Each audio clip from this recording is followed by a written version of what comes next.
Hey everybody, Dan here with Pain Free You. Today's topic is, what do I have to do to recover from TMS, perceived danger pain? So I'll get to that in a minute. Relax your body. Just gently breathe. Just let it happen at a natural pace. Don't exaggerate it. Just let it happen. Do that with a limp, loose body. The brain perceives that as you being safe. Because if you weren't safe, you wouldn't be in a relaxed body, breathing comfortably. All right, so what do I have to do to recover from TMS and perceived danger pain?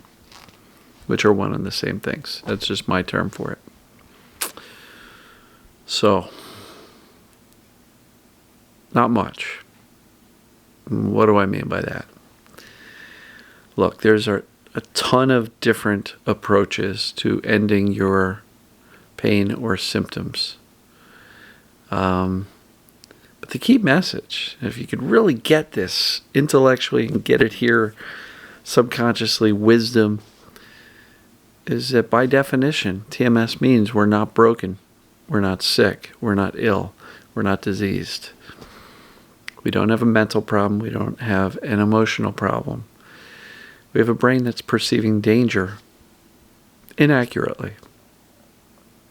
So, there's a lot of programs out there that are very complicated and have homework assignments and things you must do every day for the next 6 months to a year. Otherwise, you're not going to get better, is what you hear from them.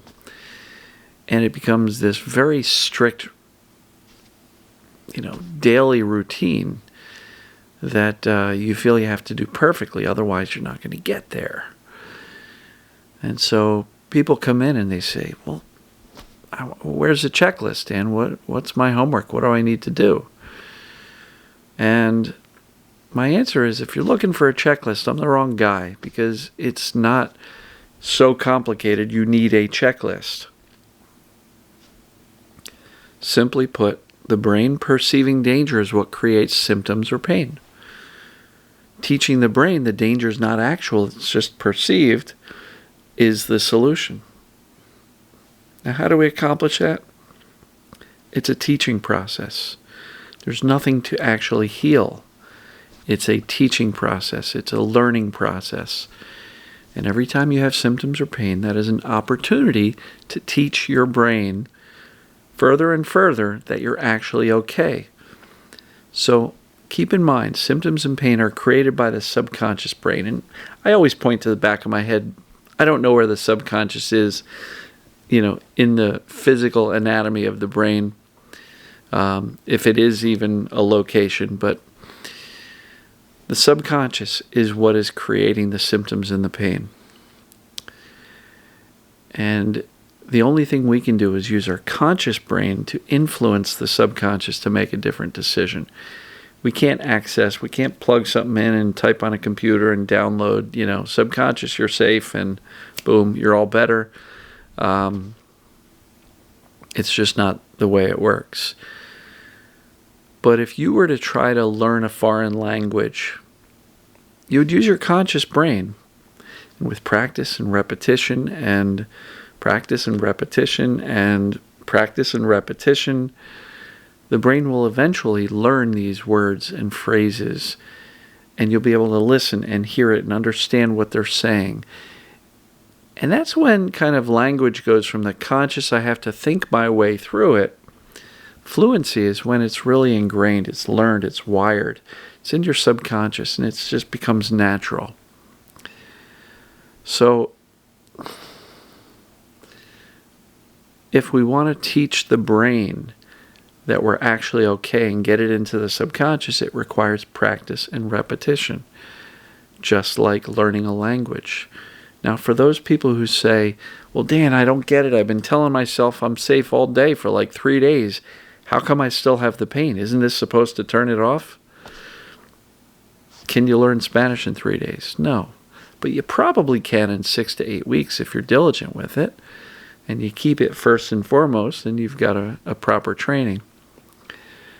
And I'm not saying fluency, but to a degree that you might be able to go to a Spanish-speaking country and get by, order food, pay for things, ask for directions, that kind of stuff. So, it's a teaching exercise, and with anything you need to learn, it takes practice and repetition. Musical instrument, foreign language, mathematics, you name it. Anything you need to learn takes practice and repetition. And I keep saying that for a reason, because, we tend to think that, well, this is a light switch. If I do this, I'm going to turn off the pain. We're trying to teach the brain that you're actually safe. And when I use the word perceived danger, that's on purpose, because the brain can be incorrect in its perception.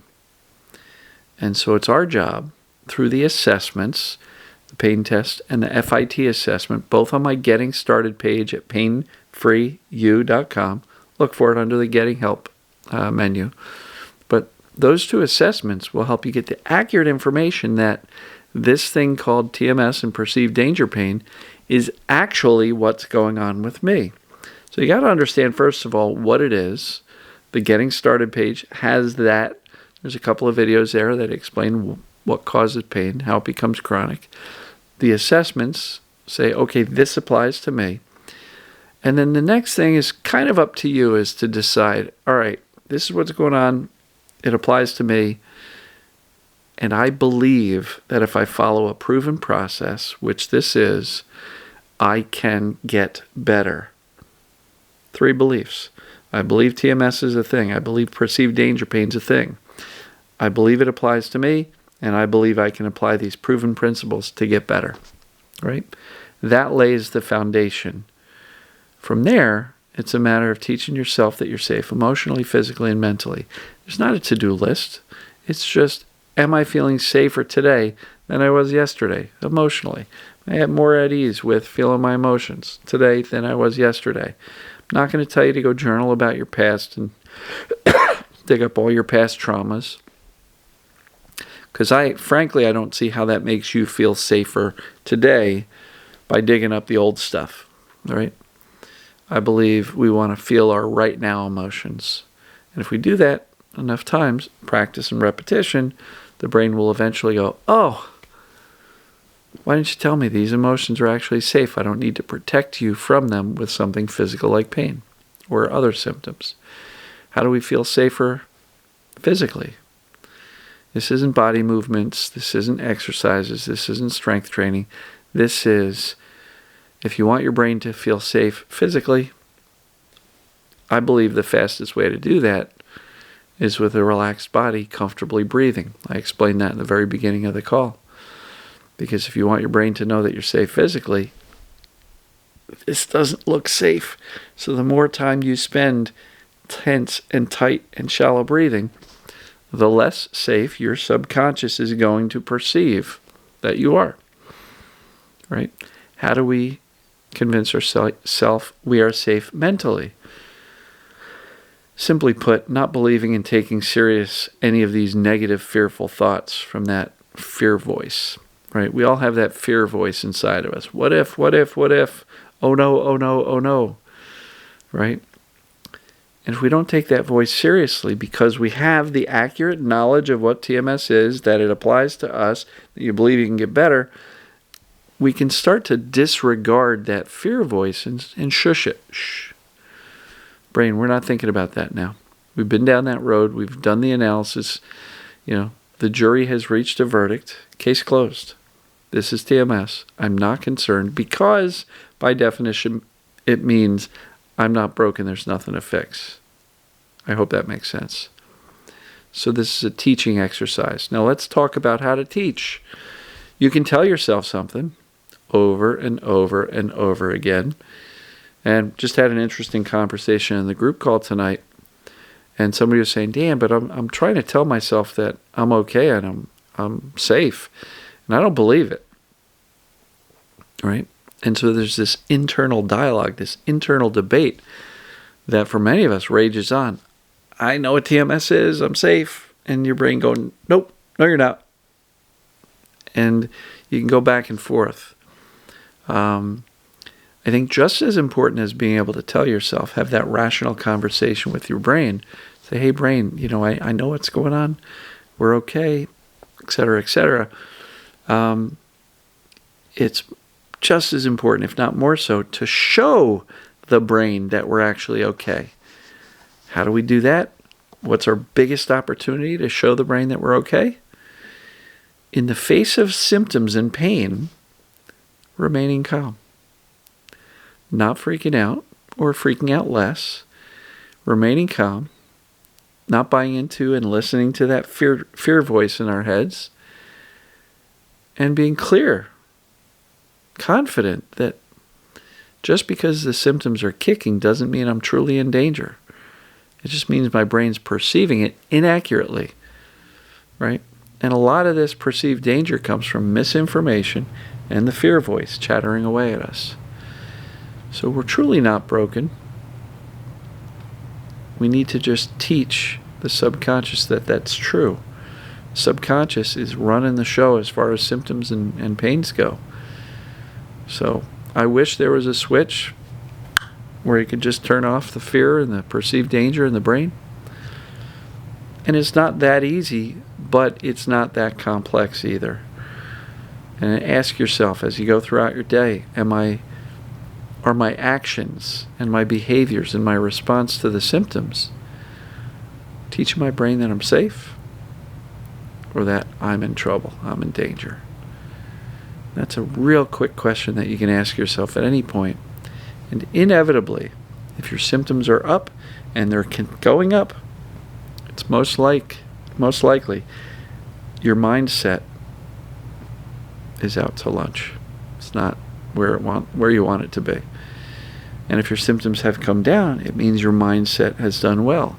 So let's say your symptoms come down for a couple of days, 2-3 days, and then they start climbing. What changed?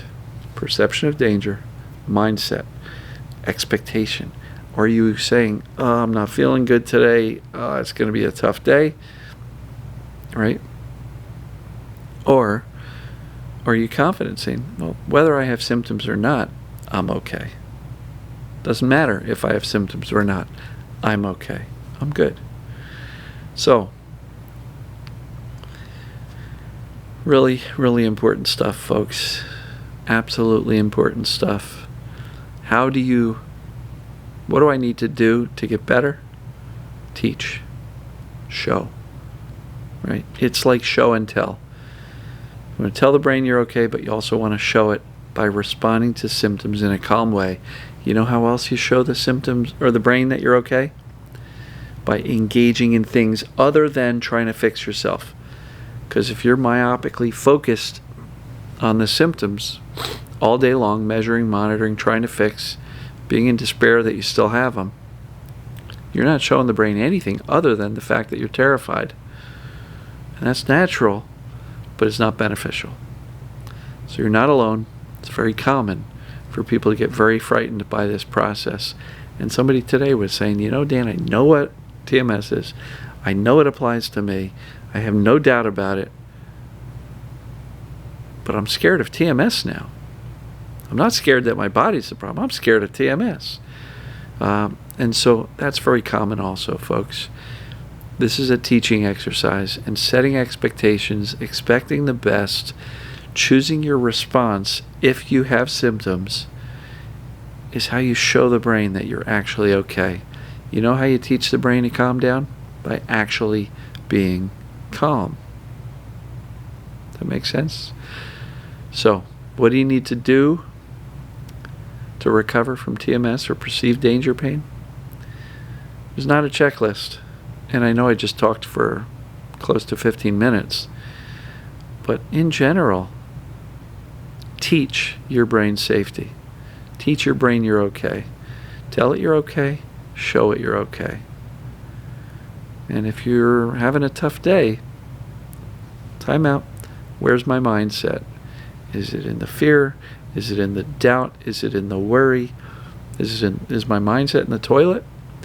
Or is my mindset rock solid that today's going to be a good day, and whether I have symptoms or not, so what, right? That's where you want to get to. So, love you guys and gals. I really appreciate you. And, it's Thursday, so we're edging towards the weekend. Hope everybody has a great day and a great weekend ahead. But in either case, I'm going to see you tomorrow. So, love you. Take care. That's a high five, by the way, if anybody's new here.